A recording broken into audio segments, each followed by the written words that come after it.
12 দিন ধরে চলা টানটান উত্তেজনা, হামলা পাল্টা হামলার পর অবশেষে শান্তির পথে হাঁটল ইসরায়েল ও ইরান। সর্বাত্মক যুদ্ধের সংখ্যা উড়িয়ে দিয়ে দুই দেশে আনুষ্ঠানিকভাবে যুদ্ধবিরতি কার্যকর করেছে। তেহরান ও তেল আবিব উভয় পক্ষ থেকেই বিষয়টি নিশ্চিত করা হয়েছে। এর আগে মধ্যপ্রাচ্যের সম্ভাব্য অস্থিতিশীলতা ও বৈশ্বিক নিরাপত্তা পরিস্থিতি বিবেচনায় যুক্তরাষ্ট্রের প্রেসিডেন্ট ডোনাল্ড ট্রাম্প যুদ্ধবিরতির ঘোষণা দেন। তার মধ্যস্থায় সংঘাত প্রশমনে সম্মত হয় দুই পক্ষ। তবে যুদ্ধবিরতির মধ্যেই নতুন করে উত্তেজনা দেখা দিয়েছে। ইসরায়েল অভিযোগ করেছে ইরান যুদ্ধবিরতি লঙ্ঘন করেছে।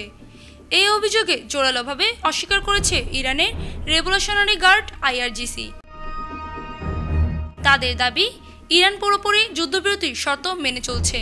বিশ্লেষকরা বলেছেন, যুদ্ধবিরতি কার্যকর হলেও পারমাণবিকভাবে স্থাপনা ধ্বংস, ক্ষয়ক্ষতি ও দমনমূলক প্রতিক্রিয়ার জেরে ভবিষ্যতে নতুন করে উত্তপ্ত হতে পারে পরিস্থিতি। তবুও এই মুহূর্তে অঞ্চল জুড়ে সাময়িক স্বস্তি ফিরেছে। Desk news, PIB 71 TV।